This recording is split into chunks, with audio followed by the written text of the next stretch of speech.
मंगळवेढ्याच्या guest house मध्ये ठाकरे गटाच्या शिवसेनेच्या वतीनं अनिल गोटे जे माजी आमदार आहेत त्यांनी आरोप केला होता की 5 कोटी रुपये तिथे ठेवण्यात आले, 1,84,00,000 रुपये आमदारांना देण्यासाठी ठेवण्यात आले होते. 1,84,00,000 रुपये सापडलेले आहेत. हे कसले पैसे असतात? अधिकारी कसले पैसे घेऊन येतात? काय म्हणणं काय तुमचं? म्हणजे एकूणच राज्यात भ्रष्टाचाराला प्रचंड ऊत आलाय हे या ठिकाणी विशेष करून नमूद करावं लागेल. अधिकाऱ्यांनी हे पैसे गोळा करून जर आमदाराला देण्यासाठी पैसे गोळा केले असतील असा जर आरोप होत असेल तर मला वाटतं की पूर्णतः त्या जिल्ह्याची साफसफाई करण्याची आवश्यकता सुद्धा आहे. आणि राहिला प्रश्न ही आमदारांना गोळा, यापूर्वी परवाच्या दिवशी मला वाटतं सोमवारला माननीय राज्याच्या मुख्यमंत्र्यांनी या विधिमंडळ समित्यांच्या सगळ्या उद्घाटनाचा कार्यक्रम होता, त्यावेळेस त्यांनी स्पष्ट सूचना सगळ्या समितीला आणि सदस्यांना दिली होती.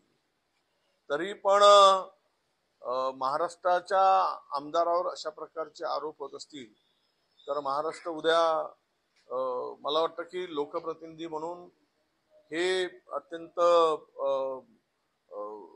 अपमानजनक आणि न सहन करणाराच हा प्रकार आहे असं मी मानतो. मुख्यमंत्र्यांनी स्पष्टपणे सूचना दिल्या होत्या की दौऱ्यावर जात असताना जरा काही प्रकार होतात, मधामध्ये दौरे बंद केलेत, बाहेर जिल्ह्यात जायचे आणि ते दौरे नंतर सुरू झाले.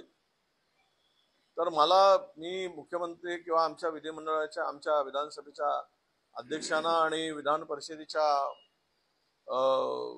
सभापती महोदयांना विनंती करणार आहे की हे दौरे होऊन असा प्रकार होत असेल आणि महाराष्ट्र बदनाम होत असेल आणि त्यामध्ये अधिकारी भ्रष्टाचार करून काळा पैसा जो काही गैरप्रकाराने जमा केलेला आहे तो गोळा करून जर आपलं पाप लपवण्यासाठी त्यावर पांघरून घालण्यासाठी अशा प्रकारे गोळा केला जात असेल तर मात्र यावर विचार करावा आणि पुढे हे दौरे करावेत की नाही करावे, जिल्हा स्तरावर केले तर मग त्यामध्ये कशी पारदर्शकता राहील या संदर्भात निश्चित विचार करण्याची विनंती मी अध्यक्ष आणि सभापती महोदयांना करणार आहे.